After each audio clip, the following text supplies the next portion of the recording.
운이 좋아지는 14가지 방법. 피아노 학원. 필자가 20대 중후반쯤이었을 때의 일이다. 보통의 사람들이 그렇듯이 중고교 시절부터 음악에 심취되어 있었다. 작사 작곡을 해서 노래를 만들어보고 싶었는데 20대 중반이 훨씬 넘어서야 그래 시작해보자. 작곡을 배워보자고 마음먹고 학원을 찾아보았다. 지금과 달리 그 시절은 실용음악 학원이 거의 없었고 음악뿐만이 아니고 다른 분야들도 전문적인 아카데미가 지금처럼 다양하게 없었던 때다. 지금이야 각 분야 전문적인 학원들이 즐비하니 뜸만. 굳건하다면야 달날아가는 우주선도 직접 만들 수 있을 것 같은 그야말로 천지개벽의 시대에 우리는 살고 있다. 세상이 피어도 너무너무 피었다. 안 보이는 곳과 숨죽이고 있어야 될 것과 하지 말아야 될 것과 나서지 말아야 될 것 등 음적인 기운들 제자리를 지키지 않는다. 이런 걸 광명이라고 하는지는 몰라도 양 못지않게 음의 자리 지킴도 중요하다. 모든 걸 밖으로 끄집어내서 드러나게 하면 안 된다. 묻어둘 건 묻어둘 줄도 알아야 한다. 음은 묻혀 있어야 한다.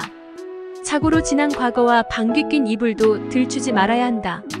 조개탕 끓일 때 입안 벌리는 조개도 절대 억지로 열지 말아야 한다. 열면 망친다. 다 갖다 버려야 한다. 필자는 동네 음악 학원을 찾아갔다. 우리 동네는 경기도 안양 석수동이었는데 럭키 아파트 단지 근처에 피아노 학원이 있었다. 원장은 나이가 30대 중후반에서 40 정도 되는 여자였고 보통의 평범한 나이살인 후덕함이 살짝 시작되고 있는 스타일이었다. 20대였던 필자보다는 한참 연배였다. 작곡을 배워보고 싶어서 왔는데 가능한가요? 그럼요. 여기가 음악학원인데 당연히 가능하죠. 그런데 작곡반은 따로 편성되어 있지 않으니 일주에 2번 1시간씩 수업하는 걸로 하고 개인 레슨을 해드리면 되겠네요. 수업 과목은 화성학을 할 겁니다. 그 학원은 거의 초등학생들이 피아노 배우러 가는 곳이다. 성인은 한 명도 없었고 작곡을 내가 배운다면 당연히 원장쌤이 따로 시간을 내어 개인 레슨을 해야 하는 것이다. 학원비는 얼마인가요? 한 달에 7만 원입니다. 나는 원장쌤과 상담한 후 그날 바로 학원비를 내고 등록을 하기 위해 대략 알아보았던 학원비 10만 원을 지갑에 넣고 방문했었던 것이다.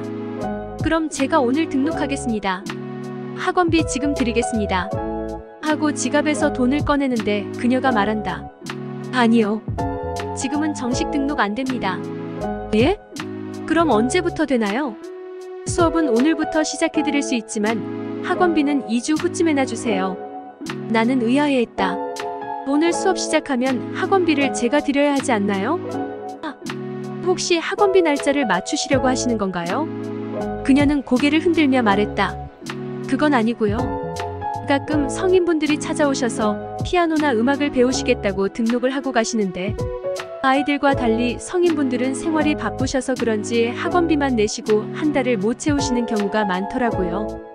그래서 얼마 전부터는 수업 잘 나오시는 분에 한해서 학원비를 받겠다고 생각했어요. 3회나 4회 정도 나오실 때 원비를 주시면 됩니다. 아, 예. 나는 그녀 말이 이해는 되었다. 내가 학원비만 내고 수업을 중간에 안 나오면 자기가 미안해지니 수업에 잘 나오고 적응할 때 돈을 받겠다는 것인데 그건 일반적인 중인들 경우이고 나는 다른 사람과 다르다. 사람을 뭘로 보고 그러는지 아무리 동네 피아노 학원이라도 사람 보는 안목은 좁게라도 있어줘야 할 텐데 이런 택도 아닌 생각으로 내 머릿속은 정리되고 있었다.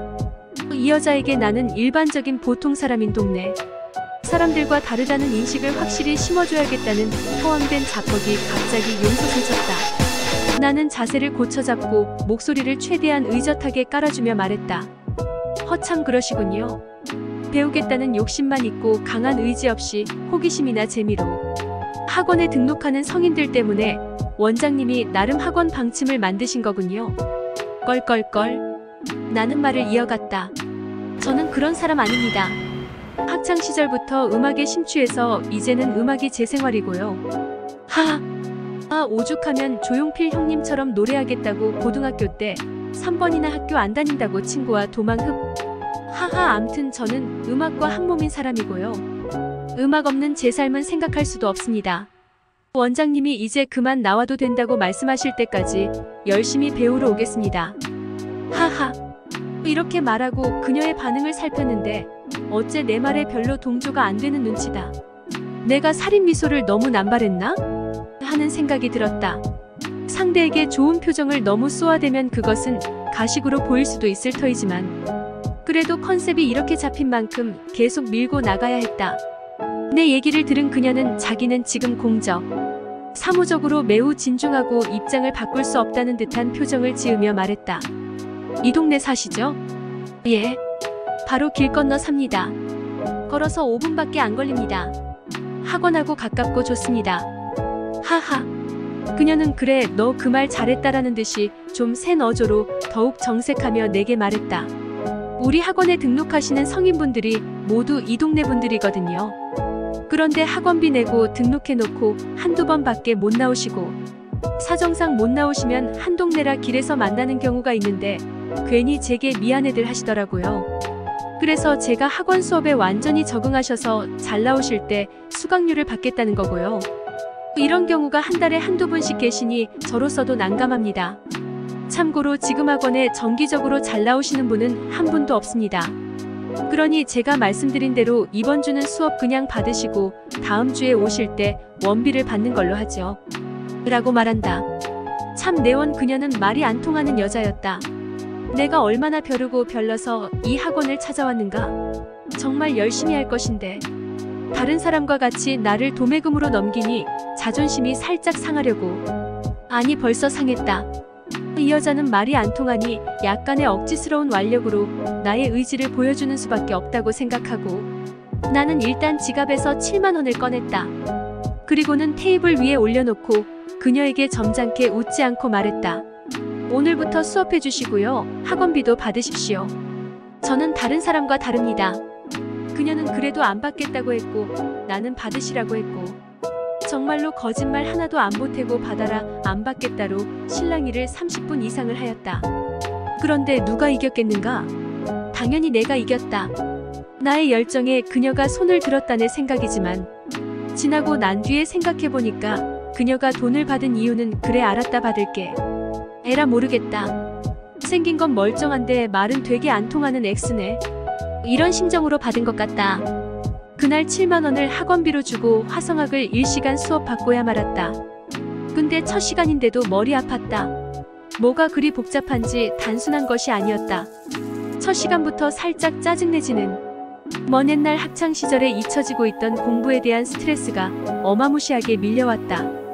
그날이 월요일이었고 수요일 같은 시간 수업하기로 하고 집으로 돌아왔다. 수요일에 내가 수업을 받으러 학원에 갔을까요? 안 갔을까요?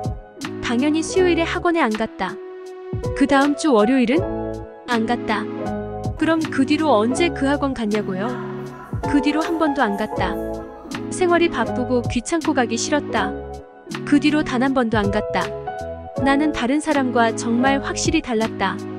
나는 그녀에게 돈 7만 원을 어거지로 박박 우겨서 주었고 그녀가 그로 인해 열 많이 받게 만들었기 때문이다.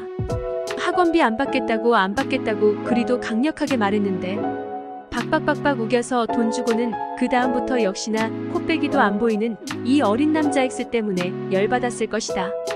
돈 7만 원이 생겼으니 그녀의 경제에 그만큼의 도움은 되었겠지만 내가 입장을 바꿔놓고 생각해도 짜증날 것 같다. 그런데 문제는 그 이후부터 생겼다. 내가 학원을 안 나가는 날부터 사건이 끝난 것이 아니고 시작이었다. 그녀 말대로 나는 이 동네 사람인 것이다. 같은 동네이니 사람들이 움직이는 동선이 비슷했고 나는 그 이후로 몇 년간 피아노 학원을 피해서 빙빙 둘러다녀야 했다. 그 여원장과 한 번도 마주친 적이 없냐고요? 그럴 리가 있겠나요? 같은 동네인데.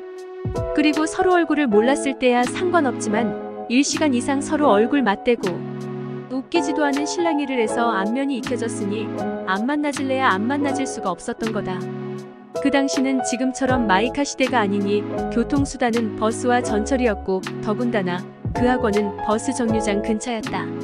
내 운전면허 연도가 89년 정도니까 나도 자동차가 없던 때였다. 한 번은 멀리서부터 내 쪽으로 걸어오는 그녀를 보고 옆골목으로 잽싸게 비치 속도로 도망쳐야 했다. 솔직히 누구를 피해서 도망쳐 본 것은 내 평생에 이 나이 먹을 때까지 그 당시가 유일하다. 나는 옆골목으로 재빨리 뛰어 도망가면서 두 가지 생각이 들었다. 나 돈 주고 도망 다녀야 되다니, 그리고 내가 먼저 그녀를 봤으니 다행이다이다. 그런데 모를 일이다. 지금도 그렇지만 내가 워낙 빨빨거리고 돌아댕기는 체질이니 아마 그녀는 나를 먼발치에서 분명 몇 번은 보았을 것이다. 참고로 나는 시력이 좋은 편이 아니다. 최소한 한두 번은 그녀가 나를 먼발치에서 먼저 보고 내가 민망해할까봐 몸을 숨기진 않았을까? 이것은 매우 확률 높은 추리다. 최소한 몇 번은 그러했다고 거의 단정까지 할 수 있다. 그런 상황이 몇 번이었겠냐 하는 횟수의 문제이지.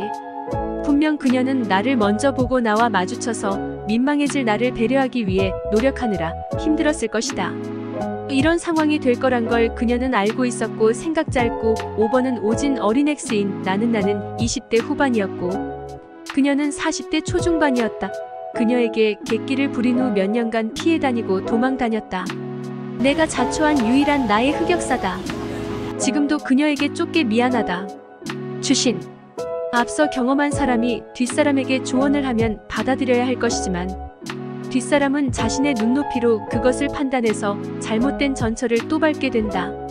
그러니 사람은 모두 자신의 세상, 자신의 눈높이 세상에서 살게 된다는 것을 알 수 있다. 지금 이 시간에도 지구상의 인구수만큼 지 눈높이의 각자의 세상이 굴러가고 있다. 마치겠습니다.